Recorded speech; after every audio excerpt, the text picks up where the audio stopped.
All right. Welcome back, folks, to the FF Face-Off, part of the Face-Off Sports Network. Today we are coming at you with our fantasy football league winners. It's going to be kind of a mesh of who we think are league winners and why.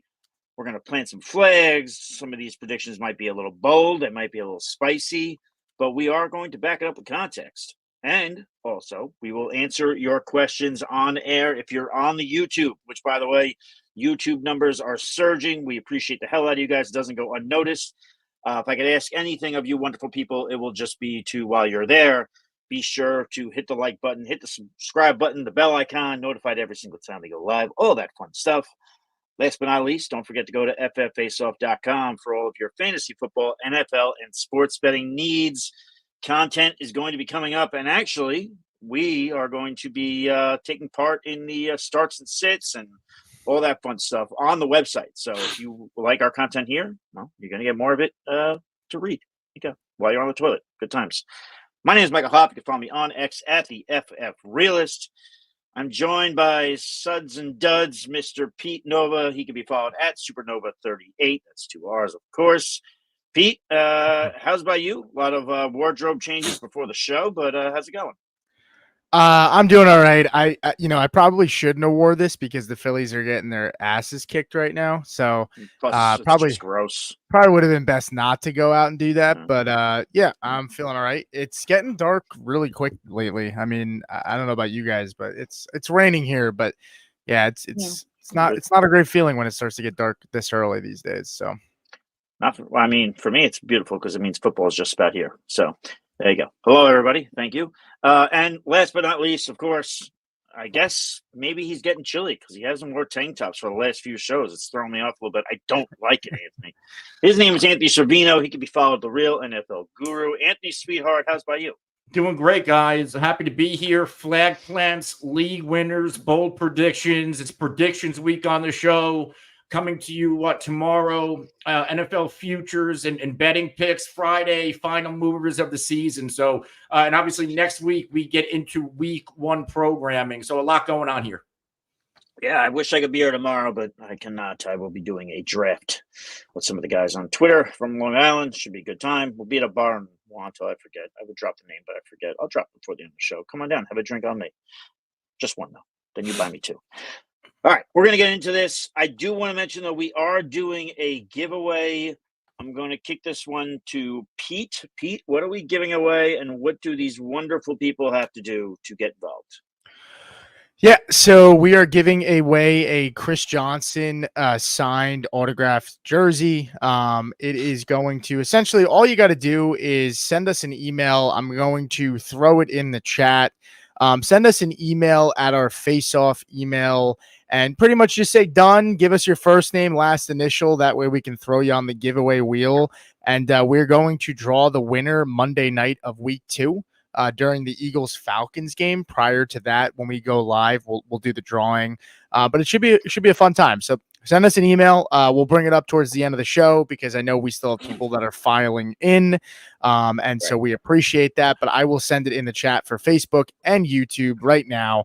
While you're sitting here enjoying yourselves, go ahead and just send us over an email really quick, and we will go ahead and put you in the entry.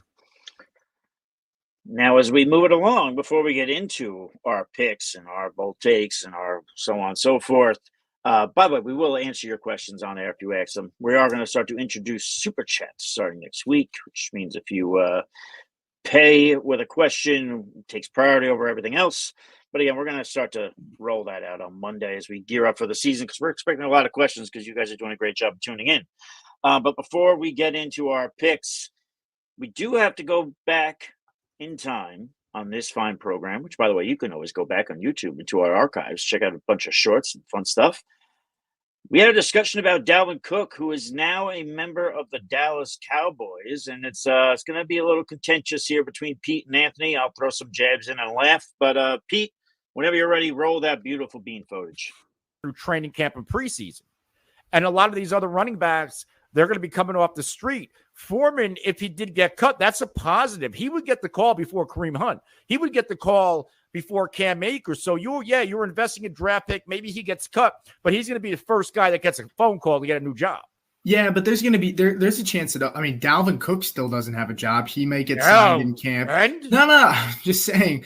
Samaje Perine, we just talked about him. I would take Samaje Perine right now over. I'm just throwing out Cook as in general. I mean, he was terrible for the Jets, but most players were bad. Well, once he went to the Ravens, Cook he actually was pretty decent. Dalvin Cook versus D'Onta Foreman. Well, I don't know what the bet would be. How could we? You're saying, he's going to get more fantasy points. Well, you can't say more. Dalvin Cook's not even on a team yet. Right. Well, I don't know where he's going. I can't make that bet until I don't know where I'm going either. But you're bringing up Dalvin Cook. What? Anthony, your thoughts? So you want to victory lap Dalvin Cook signing with the Cowboys practice squad, the worst running back room in the NFL on my Cowboys practice squad. And my guy, D'Onta Foreman, gets cut. But the rest of that is he could get re-signed. He could get, but he's not re-signed. But he's not re-signed. He could be, sure, but he's a free agent. Cleveland Browns, they have 2 active running backs on that roster right now. There's a really good chance that Foreman signs and plays week 1. Sure.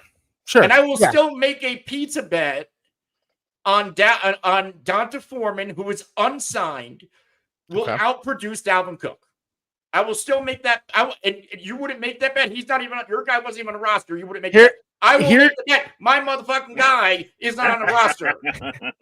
Here's what I will say. Okay, that Anthony is forgetting, and I just want to make this clear. That video was from a few months ago. Okay, now I said in the video that D'Onta Foreman should probably still outproduce Cook because I was assuming he'd be on the Browns. Now, I don't know where he's going to go yet. If he signs with the Packers, who we've seen feature 2 running backs, I'm not going to make that prediction because he's going to get a lot of work, okay? It'll depend. If he goes back to the Browns, I'll make the prediction just for fun. We can make the bet that one guy outproduces the other. But the point was, okay, you guys ragged on me, okay, for saying that Dalvin Cook was somebody that could be looked at to be picked up, okay, out of all the free agent running backs on the market. And you laughed and scoffed. Keeping in mind, okay, Dalvin Cook's worst year, okay, outside of last season with the Jets, who were excited as fuck to pick him up, okay, it was 2022. The year before last year, it was his worst year. And you know what he had in 2022? 1.1 thousand yards and 4.5 yards per carry. So all I'm saying is, it is not that crazy. In the clip where I said Dalvin Cook could be somebody who is picked up, and you scoffed and said, Dalvin Cook, are you kidding me? Dalvin Cook. So all I am saying is put a little respect on his name. Okay, he had a bad year last year. He was great his entire career prior. Yes, he's another year older. He looked bad with the Jets, but it really would not shock me if he beats old man Ezekiel Elliott, because last year, if we said Dalvin Cook or Ezekiel Elliott, who are you taking this season? Everybody would have said Dalvin Cook because Zeke was like not even able to find a roster. Okay, he wasn't even able to find a roster. People were jazzed to see Dalvin Cook sign with the Jets. He was a cap casualty with the Vikings. The Vikings didn't want to let him go, but he was too expensive and they couldn't afford it. So keep that in mind. Okay, they're happy they let him go. I bet they're happy. They probably are, but they banked on Alexander Madison, who might have been fucking worse than Dalvin Cook was last year. All I'm saying is keep in mind, Dalvin Cook played for the shitty-ass Jets. He played behind Breece Hall, who was amazing last year, and they had no fucking quarterbacks. Everybody stacked the fucking box. Breece Hall was able to do well because Breece Hall is way younger, and he's way more talented at this point. He's one of the best backs in the league. You could argue top 5 already at this point. So, if you want to make a bet, I will do it for fun, knowing that I will probably lose because Foreman should get a bigger role where he goes, and I don't know what Dalvin Cook's going to do. But I will do it for fun, to throw you a bone, to give you some revenge. No, to give you some payback because you feel like I twisted the knife a little bit today, about your take. You tell me, was I wrong to say Dalvin Cook could find himself on a roster? Yes or no? I mean, answer that question. No. Okay. But that's technically, he's not on a roster. He's on a practice. He's not on a roster. He's on a roster. Come on, Anthony. You're talking about Dante Foreman, who's going to get signed to the P squad if he goes back to the Browns. Right. Okay. And so we're arguing essentially over 2 practice squad running backs. Sure, we are. It's all fun. We're fucking around, but I'm sure. I'm not having fun. God. I'm having so fun. Let's get into. There's some of these questions we'll get into quick.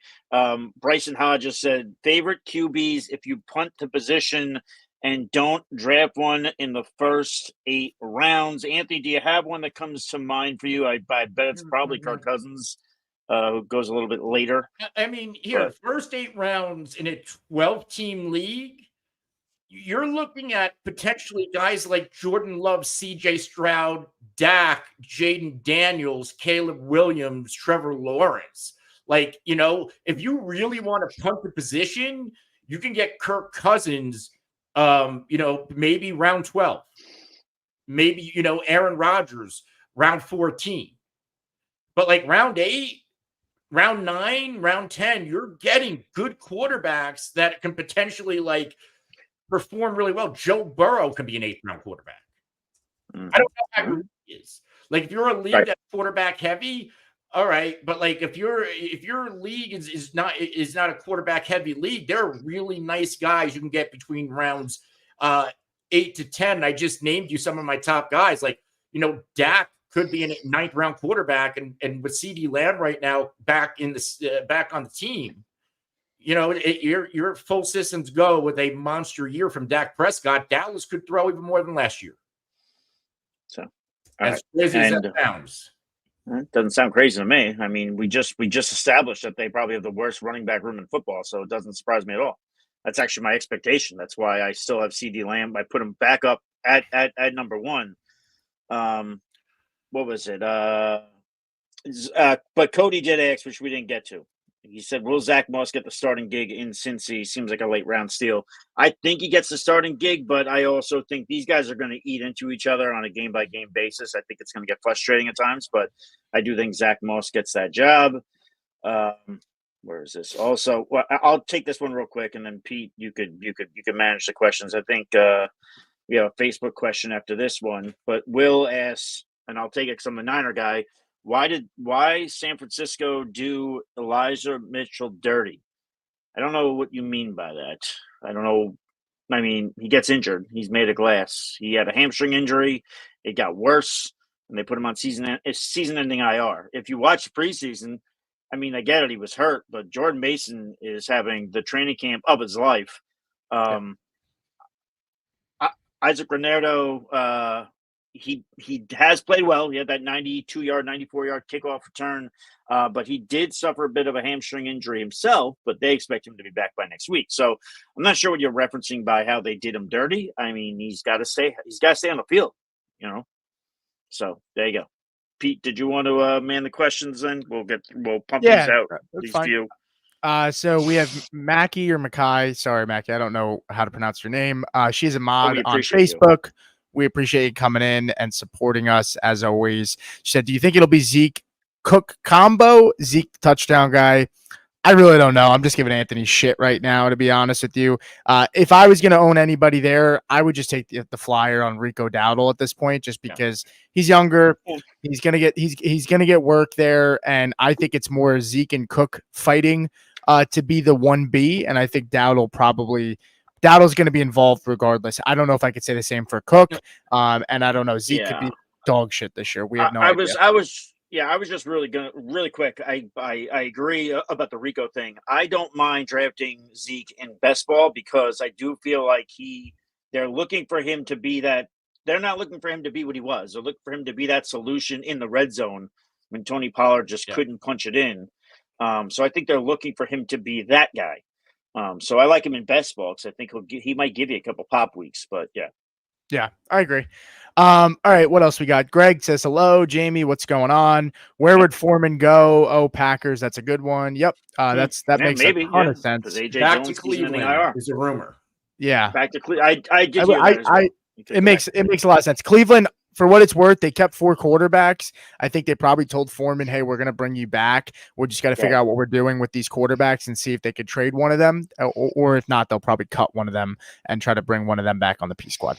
All right. Jeff Moran says, got the 10th pick, was thinking Henry or Jacobs. I guess I would say no, Jeff. I think you could probably get Jonathan Taylor there or Saquon, and I would take either of those running backs over Henry and Jacobs. You can wait on Henry and Jacobs. You can probably, unless you're in a homer league where somebody loves Derrick Henry, maybe they reach on him in round 2. But you can probably get either of those guys in the 3rd round in most redraft leagues. Yeah. So I wouldn't reach there. Greg says no Zeke slander, please. We're calling him 10 touchdown Zeke from now. Just hang on in the show. We'll have more on that while we keep going along. Captain Joking says already a sub, exclamation point. Well, we appreciate that. He said, am I crazy to think Derrick Henry will get 20 touchdowns? Think about it. Gus Edwards had 13 last season. Yeah. I mean, we talked about this a while ago, but that running back room had 21 last year. Yeah. Yeah. And who was running the ball? I don't think it happens, but I don't think you're crazy. I think it could happen for sure. I think the sports books have him over 10.5 and the money, the juice is on the over. So I think he probably goes over 13. I think the floor is 12. That's a floor. That's a bad season's 12. So it's 20 out of. I think 20's crazy, but I could see it. But I can see 20. Sure. Yeah. It's crazy, but I can see it. Yeah. Like Mostert had what last? How many did Mostert have? 21. Okay. 21. So and Lamar only had 5. The only thing I worry about is Lamar only had 5. Like, does he get into the end zone? That was a little regression there. He was never a high touchdown rushing guy. It was more like I feel like Lamar's more yards. Yeah. If Henry is there, and they run read option, are they going to collapse on Henry and provide Lamar some lanes to pull and score? That's the only thing I could see happen. Henry scored, I think, 10 or 12 last year, and that terrible situation with terrible quarterback play, no threat of a pass, and an aggressive and a bad offensive line. He still got in 10, 12 times. I'll say this: past 2 years, we've had an aging running back lead the NFL in rushing touchdowns. It was Jamal Williams 2 years ago. It was Mostert last year. It could be Henry this year. And it wouldn't surprise me if it was 18 to 20, that number. Yeah. Yeah. This is a hot take show. There you go. I agree. Eric Norman says, do I start DeAndre Swift? A little too early for this, Eric. Come back to us. We're going to get into we're definitely going to get into starting next week. Yeah, come back to us next 1 week from tomorrow, we got NFL football. We do. He also said, do I start Worthy? Same thing. We'll come back to you next week. Just stick with us. We got you all season long. Lewis Roma, another consistent guy on Facebook. We appreciate you, Lewis. You're always in here for us. He says, big Raiders fan. How do you guys feel about Zamir White as an RB3? I'm totally good with that. Yep. Yeah, I'm totally good with that. Cool. I think so too. Anthony? Yeah, very, very solid play. Yeah, I think that's fine. All right. Couple more here. Jared Fortin says, would you drop Chase Brown for Jordan Mason? I would not. No. Yeah, Jordan Mason's the RB2 there. He's going to be, but no, I wouldn't make that move because I do think they're going to give Christian McCaffrey plenty of work. And we don't know what is Jordan Mason's workload unless McCaffrey goes down. That's what I'm saying. Yeah, that's what I'm saying. Yeah. Brown could take over that RB1 role. Jordan Mason's never taking over the RB1 unless I literally just said a couple minutes ago when somebody asked about Moss, it's going to be a headache between the two of them. I feel like so. Yeah, it's not going to be a headache between McCaffrey and Mason. Yeah, I agree. All right. Jukum Jake says, what do you guys think about Bucky Irving? Think White can sustain some of that workload this year? I don't think he sustains the workload, but I still think White is going to be a top 15 running back this year. Yeah, I do think worried about Bucky. Yeah, but we do like Bucky on the show, and I think he's a nice stash in the late rounds. Anthony, I know you like Bucky a lot. Do you feel any different? Rachaad White was one of the most inefficient runners last year, obviously a much better pass catcher.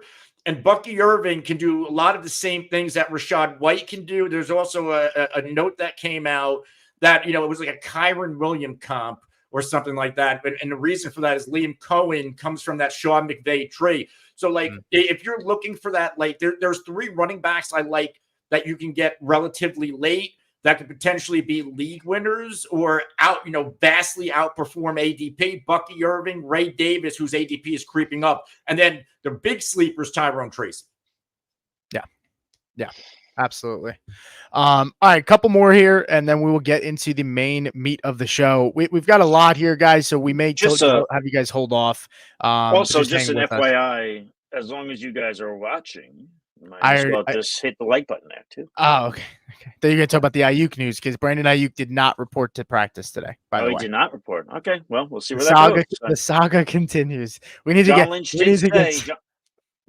like a circuits video. Well, we do have the Ayuk watch. I know wherever that is. But John Lynch did say today that if he doesn't practice, then they'll handle it. So we're going to find out what handling it means now that he's not in practice. I'm not spending long on this. Just get Trent Williams in the building. We said it all there. He's the most important thing on that team. Get him in the building. Ayuk, let it happen. Whatever. I agree.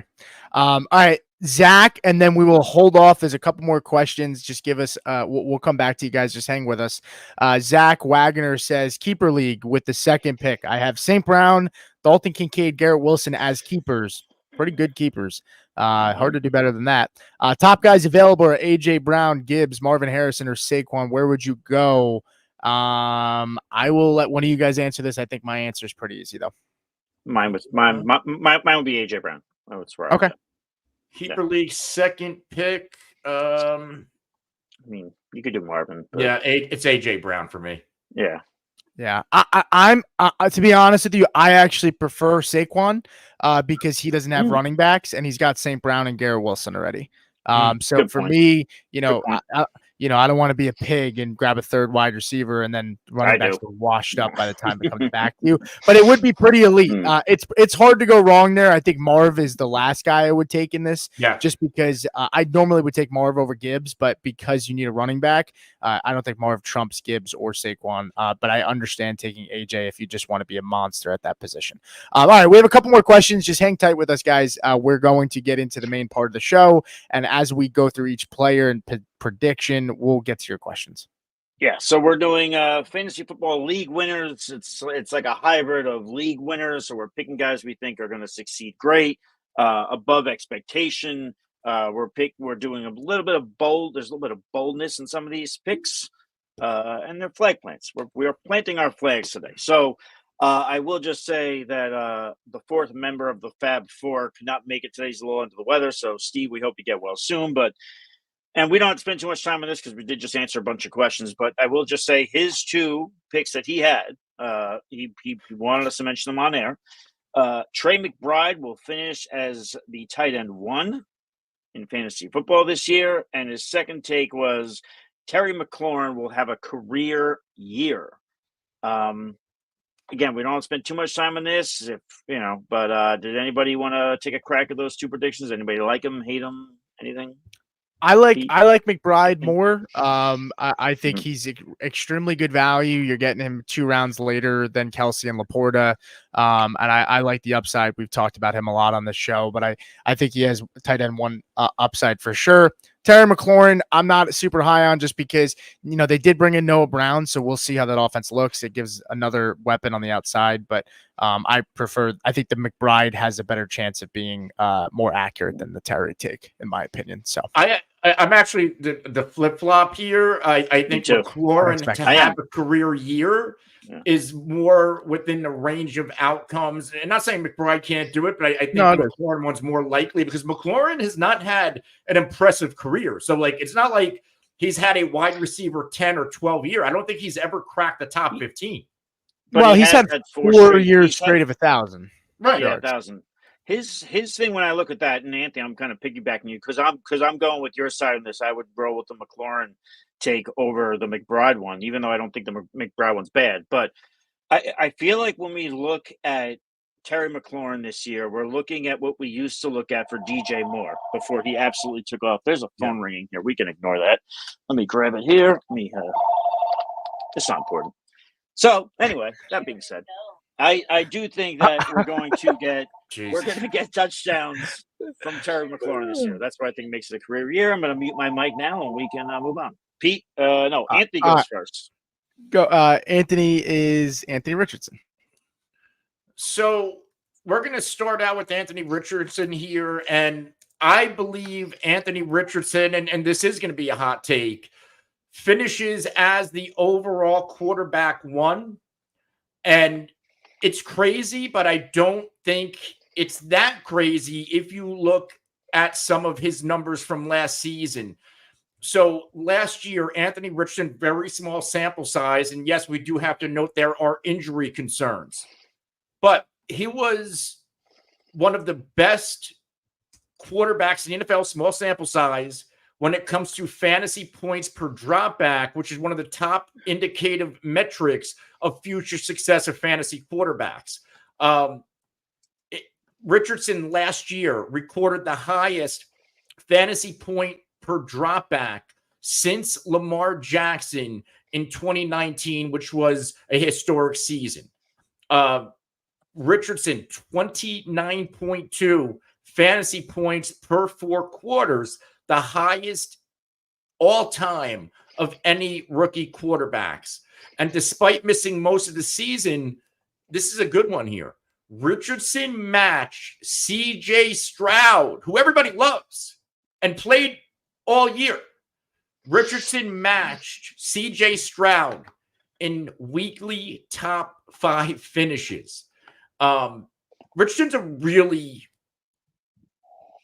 I don't know what the word, he's an electric quarterback. And I've used this phrase before. He could break fantasy football if we get a full year out of Anthony Richardson. And get this, I'll keep bringing up small because I know that's the argument. Injury, small sample size, despite the small sample size, 8.1 yards per attempt in his last 2 games. And obviously he only played 5. So when you look at Anthony Richardson, we do worry about throwing. But what he brings as a runner is off the charts. So if you take a full season pace of his numbers last year as a rushing quarterback, he would have hit 925 yards, 26 rushing touchdowns, which is obviously unsustainable, 170 rushing attempts on 111 designed runs. In 10 quarters of play last year, Richardson had 3 carries inside the 5 and ranked 20th amongst quarterbacks in red zone rushing attempts for the season. Again, only 10 quarters. I don't see Anthony Richardson changing the way he plays quarterback. And if he can develop as a passer, I think this team has enough weapons. When you look at Pittman, Josh Downs when he returns, A.D. Mitchell, and Jonathan Taylor, I think we can see a historic QB 1 year from Anthony Richardson. Again, Lamar Jackson 2019 is kind of how I view the possibilities for AR. Yeah, my only thing is I think his ceiling for me is QB3. That's the highest I see him finishing. Reason being is I don't think he does anything better than Jalen Hurts or Josh Allen. I can give you the Lamar Jackson thing just because I think he, like you said, Anthony, like he can get into the end zone easier than Lamar when it comes to on the ground, and Lamar doesn't have the best weapons. So he'll probably throw for more touchdowns. Richardson will probably run for more. But in my opinion, Jalen Hurts has more weapons. He can do exactly what Richardson does on the ground. And so can Josh Allen, though Josh Allen's weapons aren't as great. But I'm not going to bank on Allen, who has been the QB1 in 3 of the last 4 years. And then the 1 year he didn't, he was QB2. So that would just be my pushback. I have him as QB3, but I don't think it's a crazy take at all. Yeah, I don't think it's crazy take either, but I wouldn't sign up for it. But I don't think it's crazy either. I'm not going to kill you over it at all. Because if he plays the whole year, the potential's there. Clearly. Yeah. It's just a matter of can he? That's the big if. That's why he's so polarizing. Anyway, Pete, if you wanted to I don't. Yeah, we'll move on, but let's pizza bet. You, Jamie. They have a pizza bet. Who has a pizza bet? I don't mind. Greg and Jamie have a pizza bet. Greg and Jamie, let us know what the pizza bet is so we can keep track of that. All right, let them do that. Let me get to these people that have been waiting on Facebook, and then we'll jump into our next one. Jamie Fernandez says, with the announcement of Kyron Williams becoming a punt returner as well as their lead back, are you still drafting him or avoiding him? I am still drafting him. I am not scared at all about it. Drafting. I think the overreactions are enough to drop him in your drafts, and I would absolutely take him in the third round. I might avoid him in the second round. I did move him back just a little bit. He's my RB9 right now. I wouldn't take him in the second round, but I would still take him if he's at a discount for sure. Yeah, I was just quickly. I was going to say I already liked him in general. So if he drops because people are overreacting to this news, take him. He returned punts last year, early in the season, by the way. Yeah, people will say, well, he wasn't, he was a star last year. They didn't think he'd be the star. So why, they didn't. I just think it's people that have an agenda that don't like him. Blake Corum worries me more than the punt return news. Yeah, and I agree. And between Corum, because we have to consider the punt return news, and like if I'm drafting Kyron Williams, I'm handcuffing him with Blake Corum so I can corner that backfield. Yeah. And I'm not a handcuff guy. I don't like handcuffing. Yeah. But any Kyron Williams share I have, I am handcuffing him because it's more about Blake Corum. And whoever steps into that offense, whoever ends up being the RB1 is going to be a top 10 running back in that offense. We know that. And I was just going to tell you, Anthony, you don't always pay attention to the chats that pop up on the screen, but Jamie called you smart, so I thought that would raise your morale here. So there you go. Brad McCoy said, who do you guys like more, Goddard or Bowers? I think we have a pizza bet on this. We do have a pizza bet on that. And Anthony have a pizza bet, so why don't you two give a quick? I'm on Goddard. Bowers. What? And we made this a few months ago, and obviously we're going to stick by it. But Goddard can potentially lose out on targets because of the Jahan Dotson trade. I do now. That does worry me a little bit. But the reason why I like Goddard is he's never been a high volume tight end, but he's been one of the more efficient tight ends. In the past, I said, hey, if you give him Travis Kelce targets, he's a tight end one. That's how efficient Goddard has been in the past. And the one thing I can potentially hang my hat on is Kellen Moore coming over, because historically, Kellen Moore uses the tight end. If you go back to that's a good point. Tight end usage in Dallas. Good point. I'm Bowers here. It's not that I don't like Goddard, by the way. It's but Anthony does not like Bowers. Anthony hates Bowers. Bowers did something very bad like to Anthony Bowers. at some point. I don't like his situation. No, you don't. You don't like it. Don't worry about it. It's fine. Don't worry about it. I'm more on Bowers just because I think that's going to be an offense that struggles to have firepower, and I think they're going to find ways to get him the ball. And I think even though they have Devontae Adams, it sounds asinine to say this, I think the offense is going to work more into the fit. This isn't to say Adams isn't going to get his targets. This isn't to say he's not going to be good this year, but they want to run the ball. And I believe that they want short, intermediate passing, and I think that helps out Bowers. And Bowers is, everything we saw in college, at least. We'll see how it pans out. He was a generational tight end. We also said that about Kyle Pitts, so we'll see. Yeah, we did say that about Kyle Pitts. Louis said, thoughts on Zach Moss. We kind of talked about this already. We have two videos in our archive that break down Zach Moss versus Chase Brown, by the way.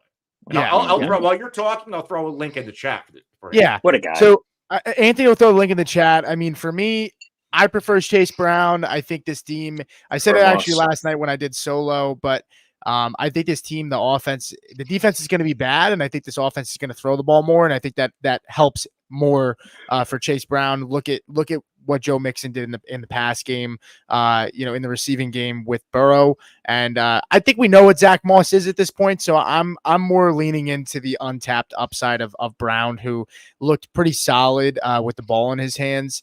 I think Moss will probably get the first crack at it, but I also think we know what Zach Moss is, and I think he fizzled out a little bit in after a hot start with the Colts last year. So I prefer Brown, who's actually a round cheaper at this point.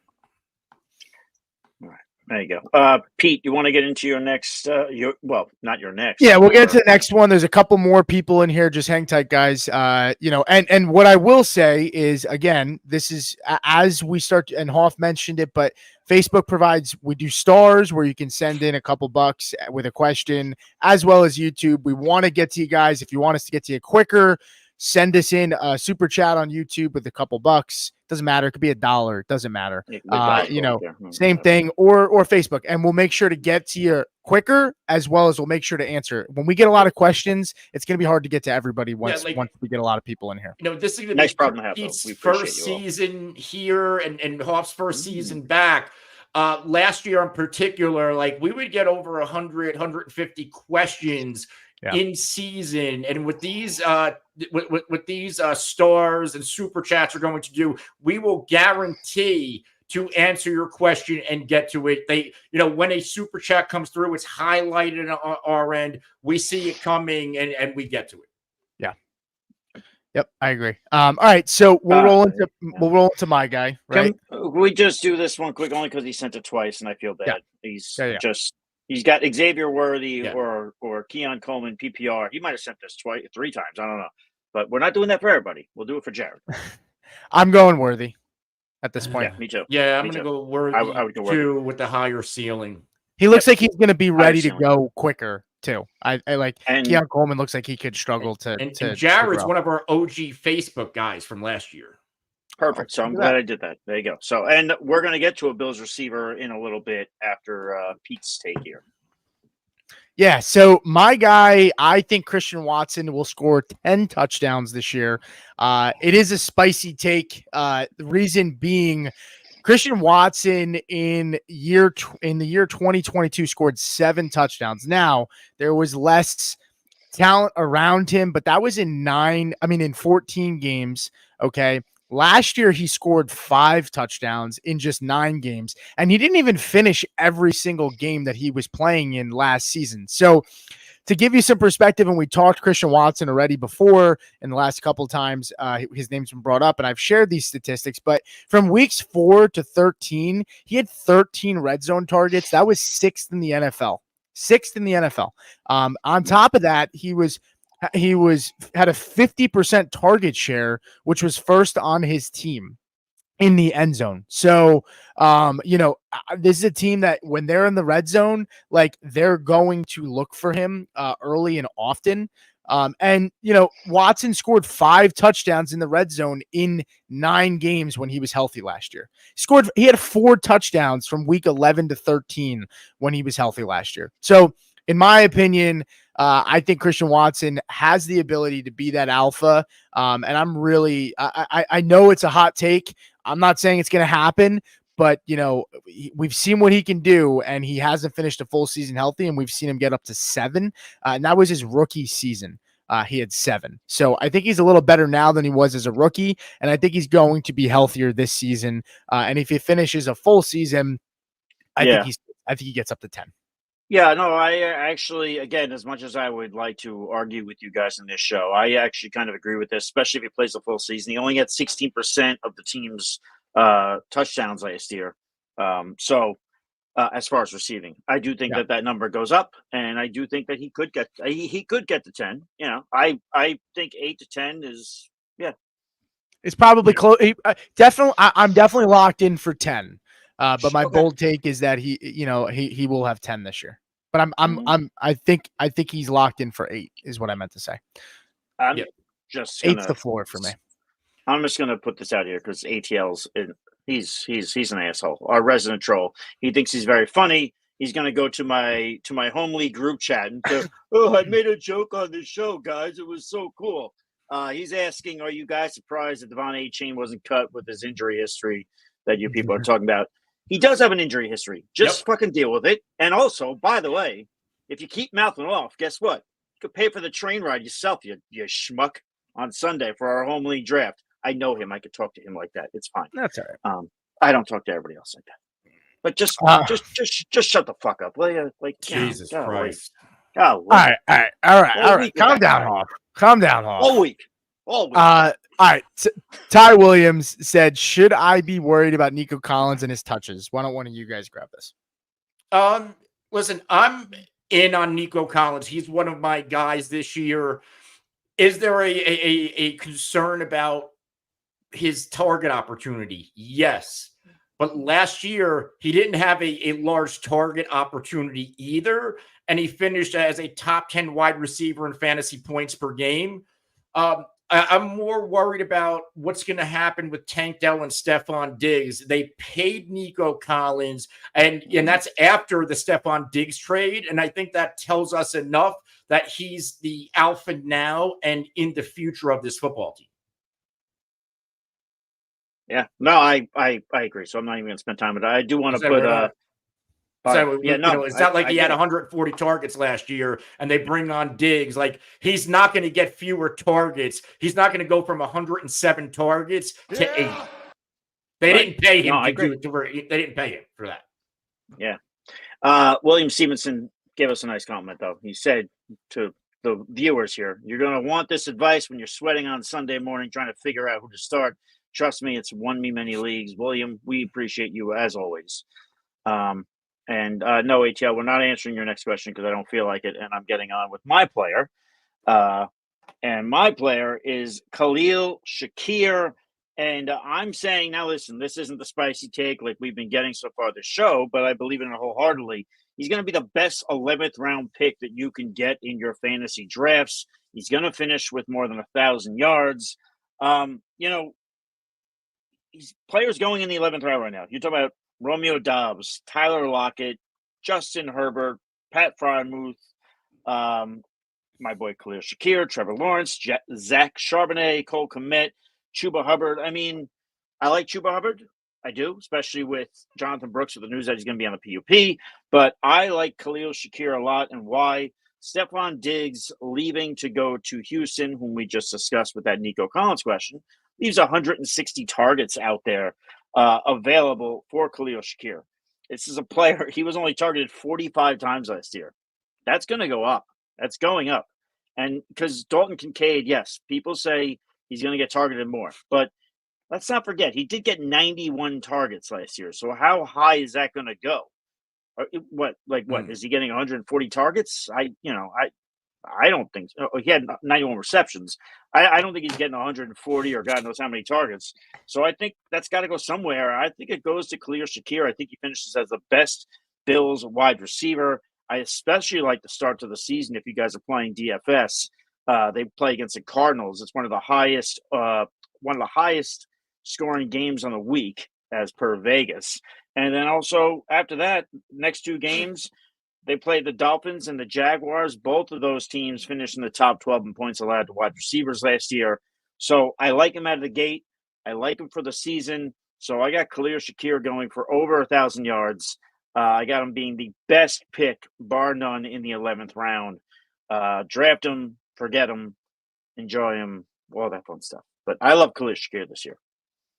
Yeah, I'm also in on Khalil Shakir. Now, there is a red flag. There is a slight concern that in the preseason, he was off the field in 2 wide receiver sets. But, that doesn't scare me off of him. This is a 10th, 11th round pick we're talking about here. It's not going to break your roster by taking this shot, but it could potentially, win you some games and win you some money if Khalil Shakir hits. He's the only player on this only pass catcher or wide receiver on this roster with a pre-existing rapport with Josh Allen. He primarily plays in the slot with Dalton Kincaid, and Dalton Kincaid lined up in the slot, one of the highest rates of all tight ends. And they found a way to get both on the field last year. And 317 vacated targets, second most in the NFL. They're all not going to go to one guy, right? I can see a world where both Kincaid and Shakir, I have them as a target leaders on this offense. Yeah. I'm not going to say much. I've already put my stance on Shakir. Anybody that's heard the show has heard me talk about 1,000 times. I don't need to reiterate anything. William Stevenson said, do you prefer Sutton or Shakir?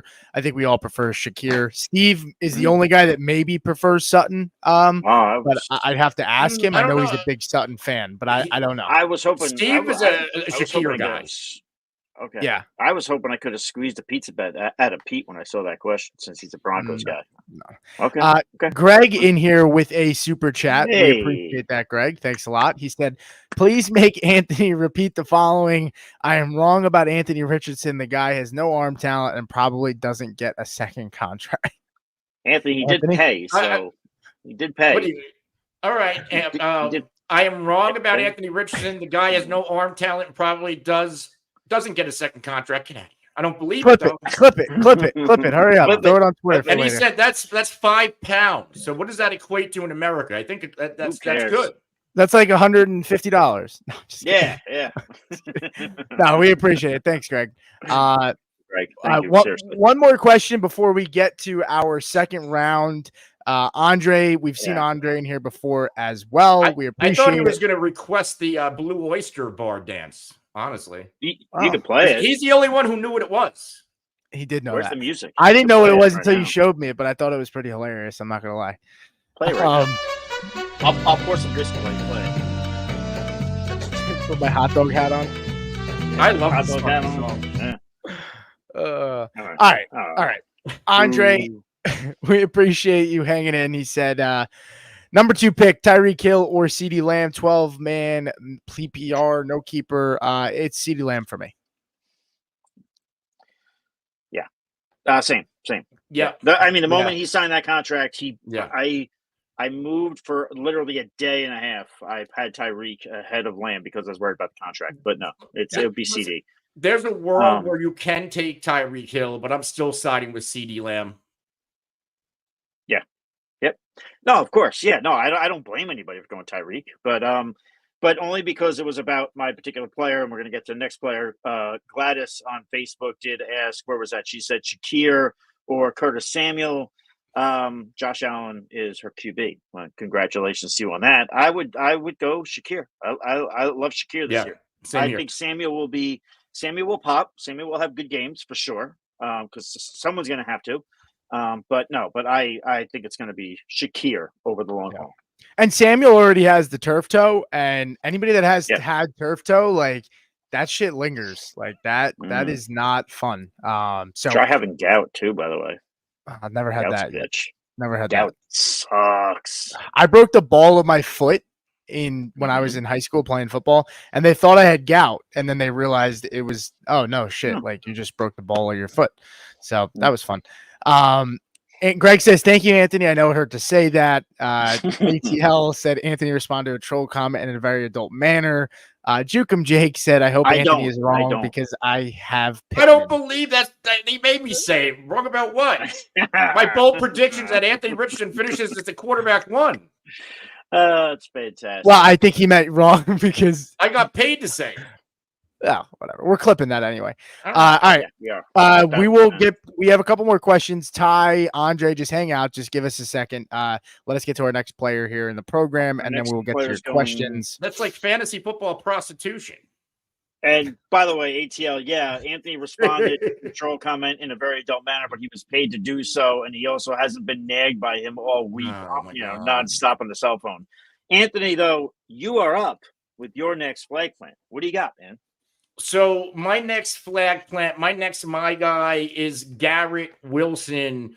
And this is another one of my all-in players. Now, last year, my bold take is he finishes inside the top 5 wide receivers. That obviously blows up in my face because of Aaron Rodgers. But I'm going to go right back in.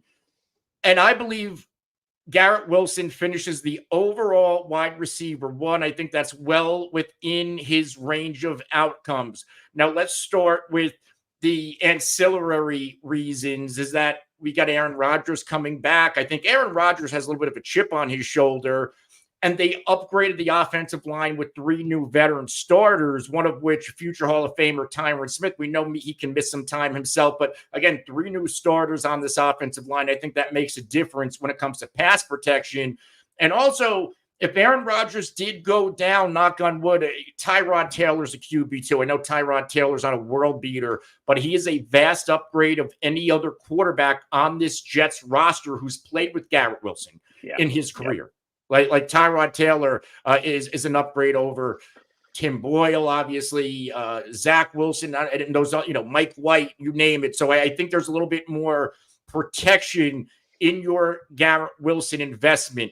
Now, Garrett Wilson last year saw a lot of targets, right? Over 160 targets. One of the biggest reasons why he did not break the top 30 in fantasy wide receivers, they were not efficient targets, right? They were not quality targets. So Jets last year, they averaged 171 passing yards per game, 30th in the NFL.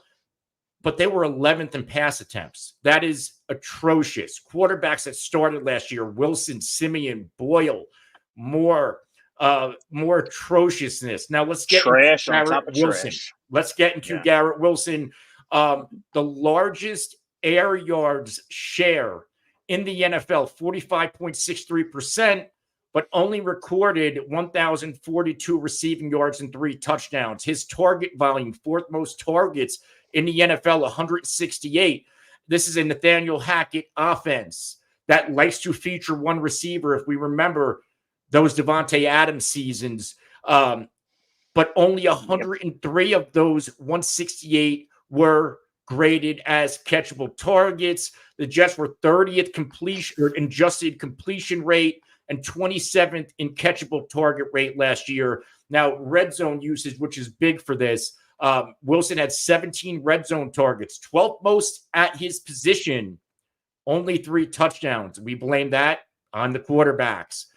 Now, let's go to the betting markets, right? Because the betting markets view Garrett Wilson with positive regression. They see Garrett Wilson having a career year. His receiving yards line, depending on the sports book, is set at 1,125.5, over 7.5 touchdowns. So those are his receiving total yards and touchdown line. So Vegas is even backing a career year out of Garrett Wilson.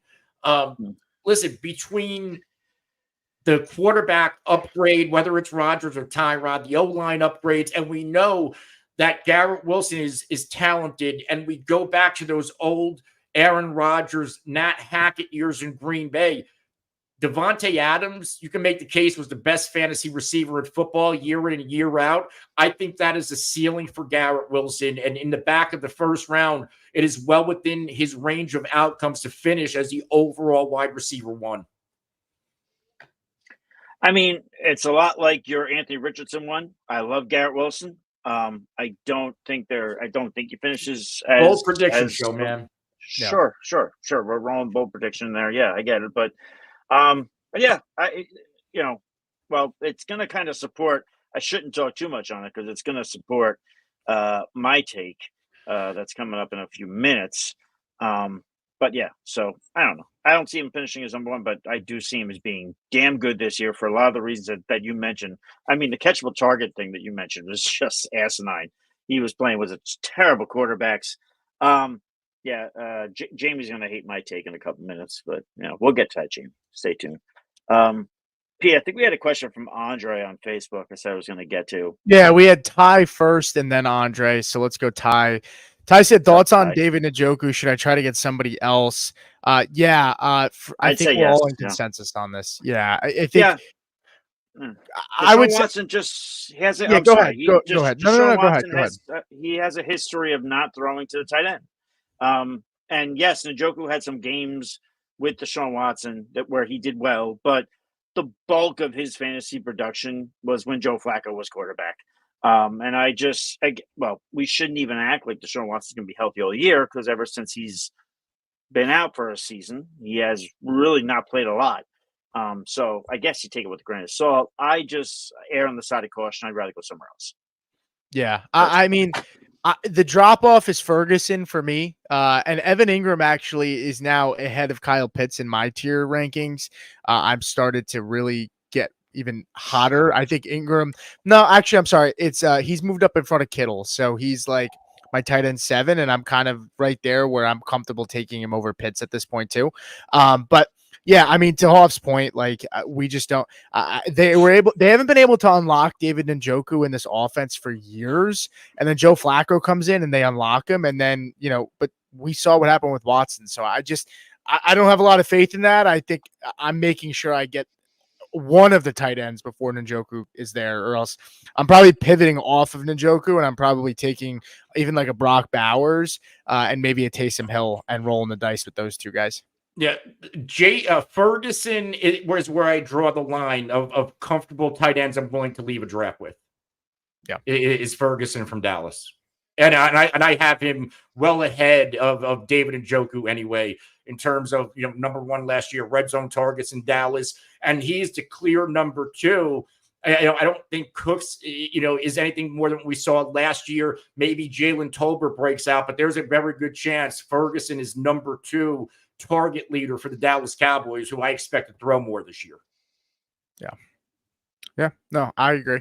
One more. One of you guys can go ahead and said, well, one last question: start or sit week one, Kyler Murray or Jordan Love? Andre, we'll answer that when we get to that next week. We've already had a couple questions about start sits.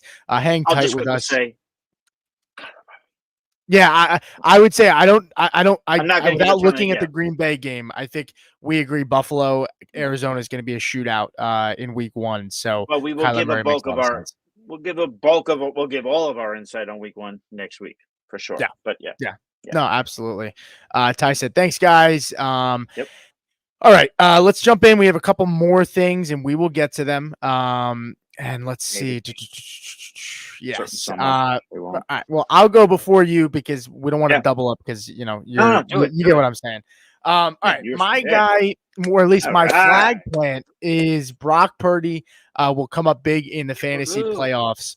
The reason I say this about Brock Purdy is Fantasy Points has him rated as the best playoff schedule based on points above average allowed by defenses. I know that sounds like a wonky stat, but these are some like hyper analytics when it comes to like EPA and just looking at the quarterback position and what teams pretty much allowed the most points to quarterbacks above average. That's how they come with this from last year, and then they project it for this year. The reason is Brock Purdy right now is quarterback 11 in consensus. We did our quarterback tier rankings a week or two ago, and I had Purdy at 13. I have now moved him up to my quarterback 11. And here is his schedule. He plays home versus the LA Rams. Buddy. I'm sorry. Welcome to the family. He plays home versus the LA Rams, who he's going to be in a warm climate. They lost Aaron Donald. They lost Raheem Morris. We're not sure how that defense is going to look. It could be better, but I have that defense as a bottom third ranked defense. He's away against Miami, which we know will probably be a shootout any game that Miami plays in, unless, the earth stops spinning. That's the only way I don't see Miami scoring in 30 points a game. So it'll probably be a shootout there. They lost Bradley Chubb, who's on the PUP list. Jalen Phillips will probably start off slow this year. And they lost their defensive coordinator, Vic Fangio, and they're playing in a warm climate in January in Miami.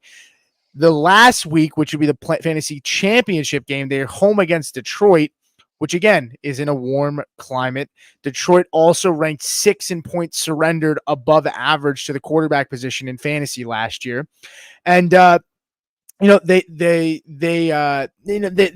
kind of like a middle of the pack defense right now. I have to see it with some of the additions of Terrion Arnold and Carlton Davis. But these are 3 games that are lined up to be really good games and opportunities for Purdy. And all of these games could be for playoff seeding, right? Like home against Detroit, they could be playing for the NFC Championship. Like these are big games against Miami. Both of those teams, Miami could be fighting for the division or the 1 seed at this point. We don't know. And then the Rams. So all of these are big impact games, and I think they'll all be high scoring, and they're all teams that surrendered above average in the top 15 last year for points given up in fantasy to the quarterback position. I think he's a really nice dart throw if you compare Brock Purdy, if you punt the quarterback position and take him, even with like a Jared Goff, like who plays in 14 dome games this year. And he's going to be on, these are 2 quarterbacks that are going to be in the top 5 offenses this season. So I really like Brock Purdy, and I think he's going to be a league winner when it comes down to the fantasy playoffs this year. Yeah. Well, for that, I will obviously comment because I'm a 49er guy. I mean, if you pay attention between the bitching and the moaning of, oh, Brock Purdy's got too many weapons, it's not fair, he wouldn't be able to do this somewhere else. He threw 31 touchdowns last year. Among the quarterbacks in the top 12 in fantasy points last year, he had the 3rd most passing touchdowns. He's also got the ability to rush. He's got the ability, when the pocket caves in, he can run. And ATL, since you're asking a relevant question, I will say yes. If they don't get Trent Williams in the building, though, that does scare me for Brock Purdy because he, right next to Chris McCaffrey, is the most important piece of that 49ers team. I do ultimately think Trent Williams is there week 1. I not so sure about Brandon Ayuk. But anyway, no, Yeah. I love this take. I love how you're going with the warmer climate, so on and so forth. Yeah, I'm in. He's he's still a part of a very good offense, and he's they're going to score a lot of points. So yeah, this is assuming that Ayuk and Trent Williams are there. That's my prediction is based on the two of them being there. Trent on the will be team. there. We'll see what Ayuk decides to do. Whatever. Anthony, do you have any take on that? Yeah, my biggest issue with Purdy, if there are any red flags, you obviously possible Super Bowl hangover. The 49ers were relatively healthy last year offensively, and we know Purdy has struggled without key offensive weapons and key offensive linemen. And from a passing perspective, I think they had the lowest pass rate in the NFL last year. So we are banking on, and this is Purdy and the rest of the 49ers, another super efficient year. So those are the, like Brock Purdy, obviously he's very much draftable, but those are my red flags on Brock Purdy is because like he has a lot of weapons and he's in a perfect situation, but when things aren't perfect, what version of Brock Purdy do we see? Yeah. The only thing, find out this year. The only thing I'd say is honestly, less efficient could be better for him. Like I say that because if like in the run game, like if they're less efficient with CMC and maybe Jordan Mason is getting some touches and he's not as good as CMC, they may have to throw the ball a little bit more. So that could benefit them. And maybe they don't use CMC at the goal line nearly as much this year. And maybe Purdy has to throw the ball. So we'll get into Hoff to close out the show, but we do have a few questions here. So let's roll it back to some questions. This nonsense out of rhythm. Come on now. Getting carried away here. Jukem Jake says, I'm still high on Ridley. What about you guys? Jukem Jake, go to our archives. Ridley is my guy. We just did a clip on him in our Monday show. You can roll that chat. Yeah, Anthony will throw that in the chat. What else do we have here? We have a couple more. Greg McCown says, Pete, I think you had Cole Kmet as your tight end 12 in your tight end rankings a few weeks ago. Are you still that high in him? I'm not. I am not. He dropped him completely out on Cole Kmet. I worry about Shane Waldron and Gerald Everett and having that relationship. Gerald Everett's going to be on the field, and there's a lot of mouths to feed. And if Gerald Everett's stealing touches too, I do not want him at all. I'd rather draft Taysom Hill.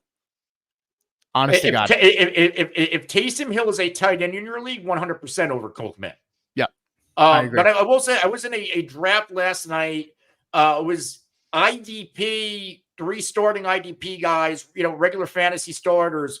Cole Kmet went in like round 19. That's how out, like Chig, he was going like Chig. And then I was going to take him at that point as my tight end too, because I have Kelsey. Yeah. There is a point, like if Cole Kmet slips multiple rounds to where, hey, like I think you got to take him. Yeah, because there's a point where it's like ridiculous. Like last, it was ridiculous because, like Gerald Everett's there. Gerald Everett has an injury history as well, so like there could be a point to where it makes too much sense not to draft Cole Kmet, but I'm fading him at cost. So like if he falls to tight end 20, tight end 18, you probably take him at that point. I agree. Pete, just in case you didn't see it, Jamie is asking if you could toss the email in the chat again for the jersey giveaway, which, by the way, we're doing the Chris Johnson jersey giveaway. Yeah, signed autographed Chris Johnson jersey. Yeah, you just got to, if you're, you got to subscribe to the YouTube. We can't see proof here if you sub. I mean, if you're here, you're probably subbed already. If you're not, go ahead and subscribe. You're already sitting here. It takes one click of the button. But yeah, all you got to do is just send us your first name and your last initial. Feel free to send us a funny joke. We've gotten some pretty good ones too. Yeah, we'll mention them on air. Give us a laugh. We'll mention them on air. But just send us an email, and you'll be entered at the into the giveaway. YouTube is saying that the comment is spam for some reason, and it's not letting me post it. I'll try again. All right. Well, Hoff, can you do it on your personal account real quick? Oh wait, hold on. Oh, he's got it. I'm going to try it like it just popped in there, didn't it? Well, Anthony will try that. Let me pull up some more questions while Anthony tries that. Brandon Kim says, are you guys worried about the Jamar Chase situation? Do you think he sits week 1 or even longer? I know he wasn't at practice today, but he's been practicing. I think he showed up. He showed up late to practice today. I don't know if he showed up late. I know he's been practicing for the last 2 weeks, and then today he either didn't practice or showed up late to practice. I think they're going to get that figured out, and I'm not worried about a slow start because the beautiful thing is he was practicing for the last 2 weeks. So yeah. All right. Peter York, one more here, and then we'll go to our last player, and then we will answer anything on our way out that we can. If we don't get to you or you don't have time, shoot us a comment in the YouTube video once we are done. Peter York says, I'm in a 10-person league. I tossed CD in the IR slot and picked up Kyron Williams and tossed him in the IR slot. So he's got two guys. I technically, I think you can put CD depending on your league, because if they're holding they out, might have like been some saying he leagues was allow out. you to. Yeah. Said we'll need to drop someone before week 1 to put CD in. I snagged Corum, Coleman, Moss, Chase Brown. Who would I drop? Ooh, I'm probably dropping Zach Moss. Yeah, because I prefer upside in a 10-man league. I think he has more upside, but I would drop Chase Brown, but that's because I prefer Moss. But I would drop. Go ahead. Sorry. I would drop Moss as well. I think the ceiling is ultimately for Chase Brown in PPR. Yeah, I agree. That's fine. Yeah, I'm not going to argue with you guys over it. I just think one of those Bengals running backs, whichever one you don't prefer, should be the one that's dropped. Yeah, I mean, you're not gonna kick yourself most likely if you drop Zach Moss, or probably. I mean, in a 10-man league, your team's probably pretty solid. If those with are those guys waiting in the wings for you, you'll be just fine. All right, why don't we? Jukum said thank you for dropping the Ridley clip in. Toss the email in the chat. Jamie said yes, so we got that. There's a couple more questions. Just give us a second, Ralph. I see that. Out of rhythm, I see that. Let's get to our last player. And anybody else that has a question, throw it in now, because we are going to sign off in probably max. We got about 10 more minutes left. Before I get to my last player, I will just tell you, beautiful people, like the show, but like this too. My fantasy flag plant, my fantasy take, Aaron Rodgers will be a top 12 quarterback this season. The one thing I'll say here, before I say anything else, is everybody's going to say right away, but he tore his Achilles. Well, you know who else tore his Achilles? Kirk Cousins. We're all excited about him, aren't we? Kirk Cousins tore his Achilles weeks after Aaron Rodgers. Whether you want to buy into this or not, Aaron Rodgers was doing his weird rehab to try and get there. If the Jets were in playoff contention, he wanted to try and play at the end of the season. So why wouldn't he be ready now? And you look at last year, not last year, obviously, because it only lasted 4 plays. You look at the year prior, his last year in Green Bay, which was considered a down year for him. He threw 26 touchdown passes, finished as the QB 13. Trevor Lawrence finished as the QB 12 this year with 21 touchdown passes. So the bar to get into that top 12 for someone as good as Aaron Rodgers, I know I always talk about competition at the position. It's not that hard for Aaron Rodgers to be a top 12 quarterback, in my opinion. Now, listen, when I say top 12, is he going to be at the back end of the top 12? Yes, I will concede that. I'm not going to sit here and tell you top 5, what have you. But he will be a top 12 quarterback this year. That is my prediction. Again, the last 3 years that he actually played, 13th ranked quarterback, 5th ranked quarterback, 2nd ranked quarterback. He's got Garrett Wilson, which Anthony already talked about how high he is on him. And everything you hear out of practice, as long as it's not about a trip to Egypt that everybody loves to just hyper focus on, you hear that he hasn't lost a step. You hear that he's still the same Aaron Rodgers. You hear Jets players on that team say he thinks differently than everybody else. He's able to dissect everything before anybody else. Aaron Rodgers has not lost a step, in my opinion. And to me, he's gotten more, and this is a fact. He's gotten more rest than Kirk Cousins has. So if we're so excited about Kirk Cousins, why aren't we excited about Aaron Rodgers? Is it just because it's easy to hate Aaron Rodgers? We all hate Aaron Rodgers except for me. That last year in Green Bay, 3,695 yards, 26 touchdowns. if he does anything relatively near that, with the defense that he has too, by the way, the defense is going to get the other offense off the field. They'll have more time on offense. Unless they're more efficient, maybe that hurts them. Like we talked about Brock Purdy being efficient. I think Aaron Rodgers can be a top 12 quarterback. I really, truly do.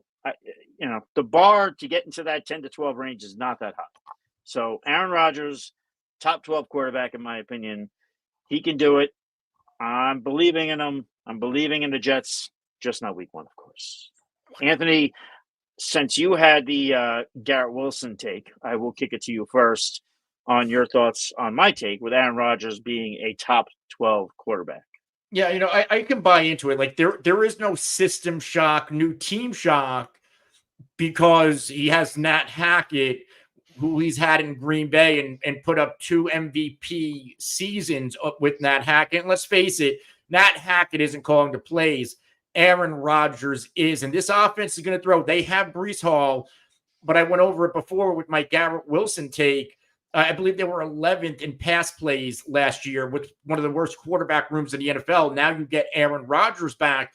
The upgraded offensive line with 3 new starters. Not only do they have Garrett Wilson, you have Mike Williams. I believe Lazard's still on the roster, and they have Corley. If Corley hits with his skill set, he's just another weapon who's a yak machine for Aaron Rodgers. So not to mention Breece Hall, to where if the enemy defense, if they're focusing on Breece Hall, Aaron Rodgers will win and find the one-on-one man 100% of the time, even at his age. Now, you bring up all the comps with the Achilles injury to Kirk Cousins. Rodgers is 40. I believe Cousins is, 36 years old? Is there really that much of a difference age-wise? And let's go to those Tom Brady. How old was Tom Brady in Tampa Bay? And I get it, 2022 wasn't really the same guy, but was still the quarterback 16 in points per game. 2021, quarterback 3 in points per game. So it's not abnormal for an aging quarterback like Aaron Rodgers to put up a top 12 season, because Brady did it a few years ago. In fact, I think in his 40s, he did it twice. And I was going to say, mechanically, Aaron Rodgers probably a better quarterback than Tom Brady. Mechanically. Pete, you got anything on Aaron Rodgers? You hate it? You like it? What are you doing? I don't. It's fine. I got no pushback. Yeah, look at that. Lovely. Usually I do. I have a lot to say. I know. You've left me speechless. So wow, doesn't happen often. Ask my fiance. So one thing, Mike and Anthony, no, as we age, we don't heal the same. Put Rodgers to the pasture. Wow. Damn it, Jamie. Maybe that's a little swipe at my dark, age. Man. Jeez, Aaron Rodgers is on better drugs than we are. That's right. Who knows how he heals? I'm on my own drugs. But yeah. All right, well, let's answer this, because I would love to hear that, actually. This is a good point. Jamie says, if Rodgers is top 12, which guys on that bubble are you pushing out to have him at the top 12? So, you have Purdy there, you have Tua, you have Jaden Daniels. Which guys? I'll actually, you know what? I'll throw you a bone. Number one, that's not my take. No. I know. I'll answer at some point. So just so you know, these are the guys. Dak is quarterback 9. Jordan Love is quarterback 10. Purdy 11. Jaden Daniels 12. Caleb Williams 13. Tua 14. Jared Goff 15. Trevor Lawrence 16. How does he slot in there? Quarterbacks at the back end of my top 12 right now, near there, be Jordan Love, CJ Stroud, Tua, Jaden Daniels on the outside looking in. The other thing we need to keep in mind, too, much like this past year, a lot of injuries to quarterbacks. It completely messed up the whole way in which we thought these rankings were going to go. So there is that dynamic that could happen. Now, am I going to hand select guys that are going to be injured? No, I'm not going to be that morbid. But there is that dynamic floating in the air. But I think, if we get if and I think Anthony, I think you made some points on this, and I could be wrong. And if I'm wrong, you could tell me. I think you were a little bit down on CJ Stroud, not down like down, but down as in not higher than the rest of the pack.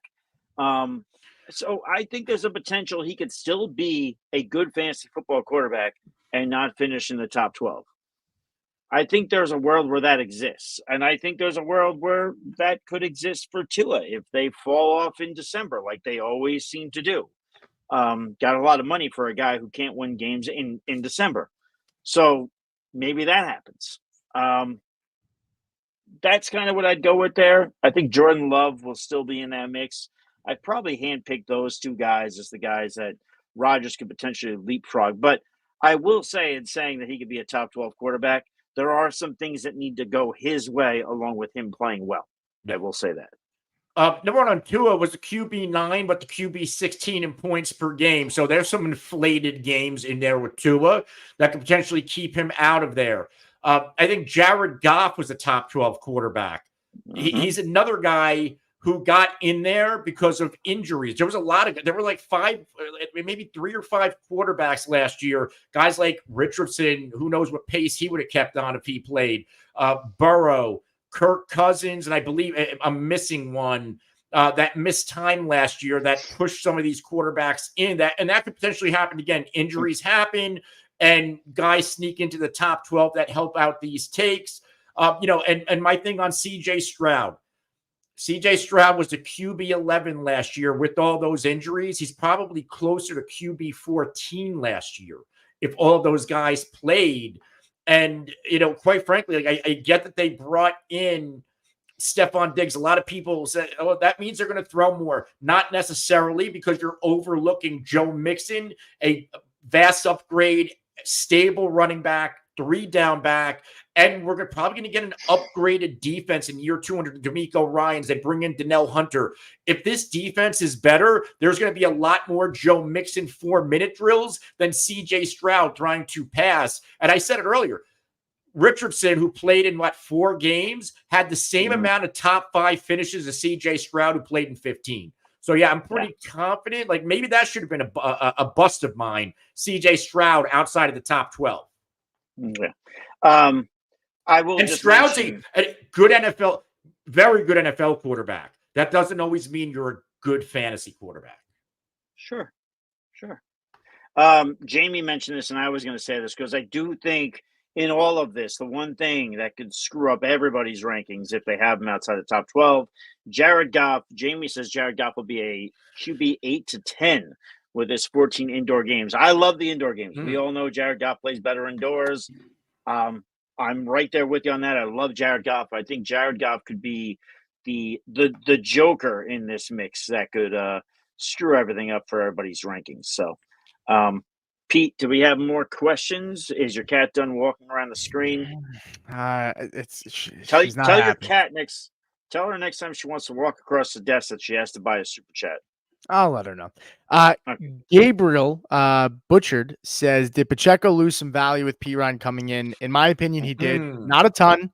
But he was my RB9, and I have him as my RB11 now. You moved him down 2 spots because of Samaje Perine?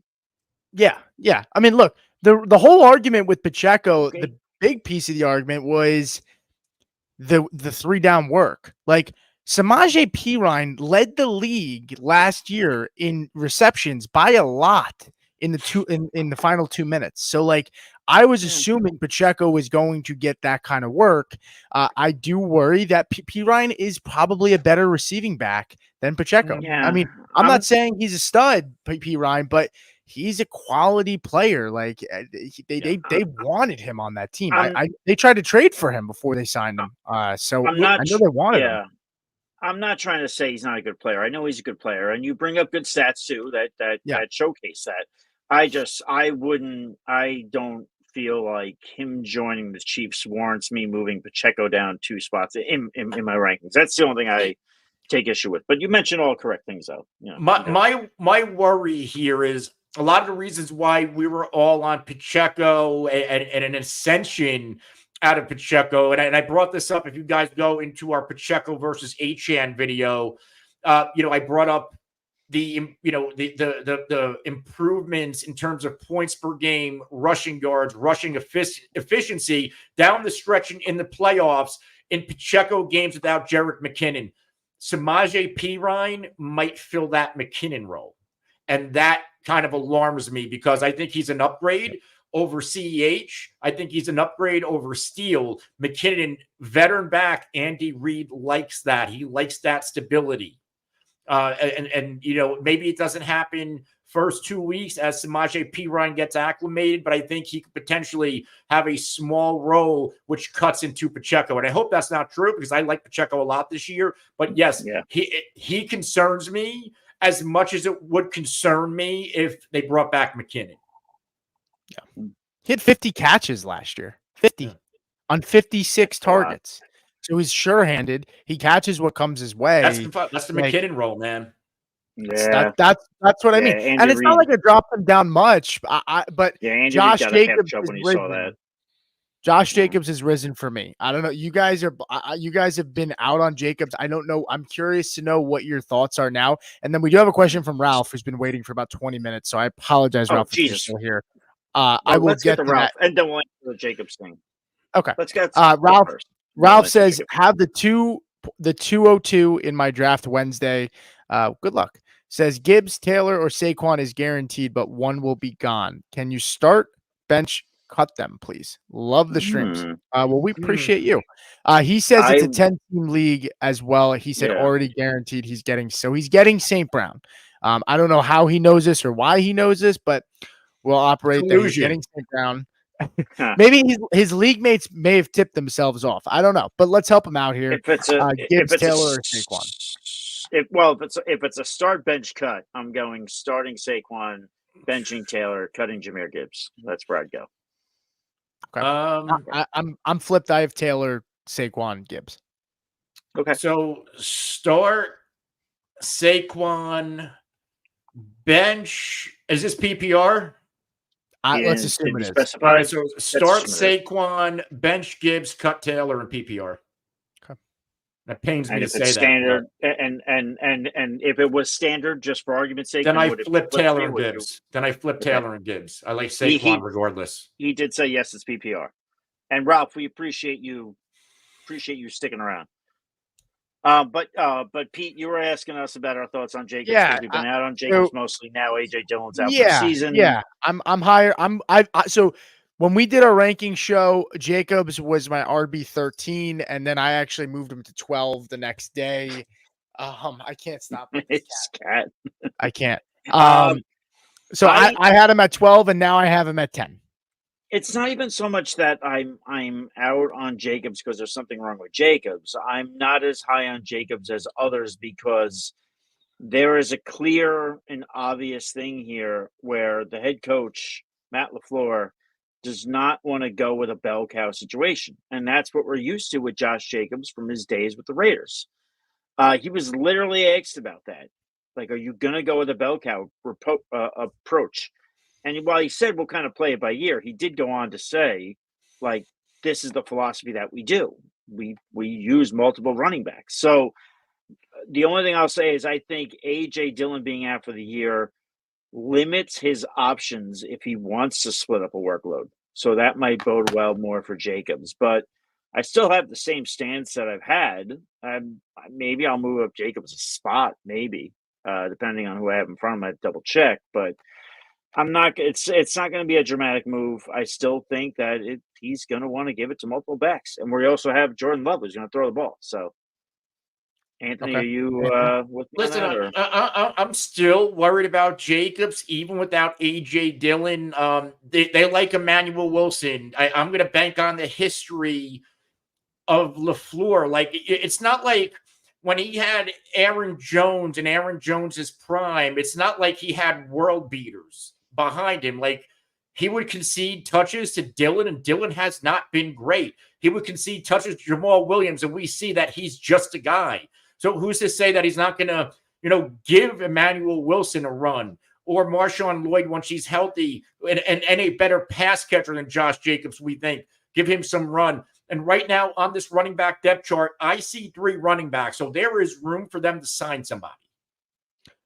So here's what I want to say. And I've been with you guys on the running back narrative with LaFleur, but LaFleur in 2017 was the offensive coordinator for the Rams.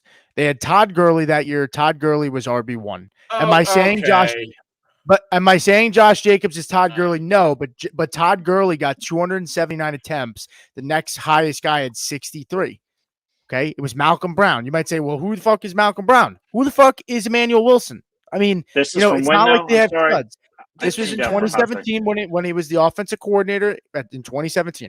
Now you're talking about Todd Gurley as an elite, I get it, but the response has been no.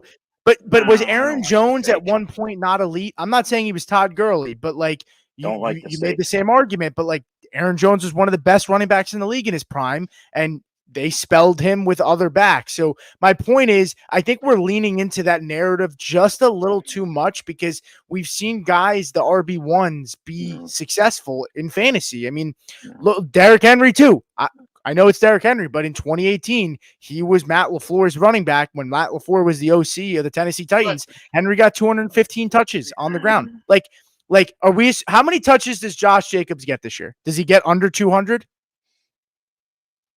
I think he gets just above 200, just above, maybe. Okay. Just above. So how many touchdowns do you think he gets this year in this offense? I think that's what's going to need him.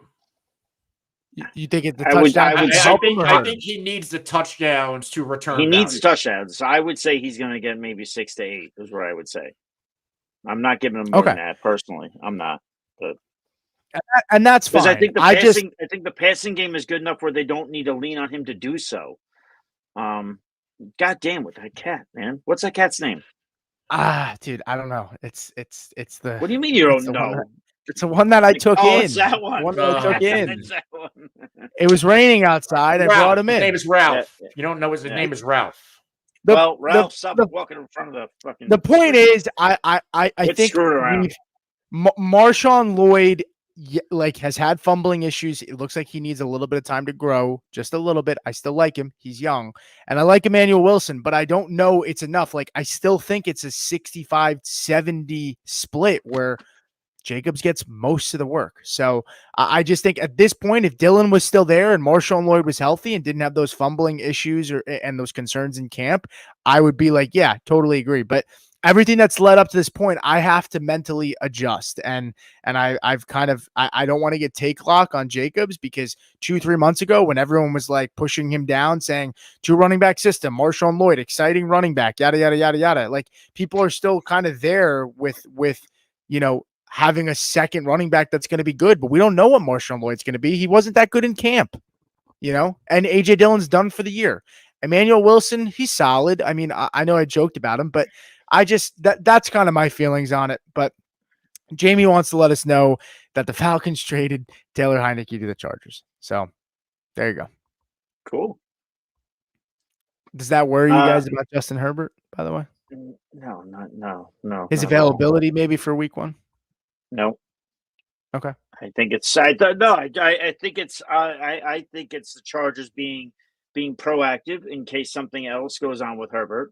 Then they have, because that's one thing we said when Herbert first went down, even though the injury didn't look to be that severe, we all kind of went, oh crap, like they have nothing behind them. Like we didn't notice it until it happened. So I just think this is the Chargers making some kind of insurance policy. I'm cool with it. I agree. Yeah, I agree. I mean, that's it. That's all I got. Yeah. All right. There you go. Good show. Yeah, it was a good show. I will tell you folks, be sure to like and subscribe on YouTube. I will also say, because, oh, wow, playing music already. I love it. I will also say that you guys can go ahead and comment on our shows. If you have any fantasy football questions, one of us will see it. Multiple of us will answer it. We got you covered. We're going to help you out with your drafts. But until next time, stay thirsty. Be kind to one another. We'll catch you on the flip side. Cheers. Wrong one. Try again. We're done? It wasn't me. No, we're still...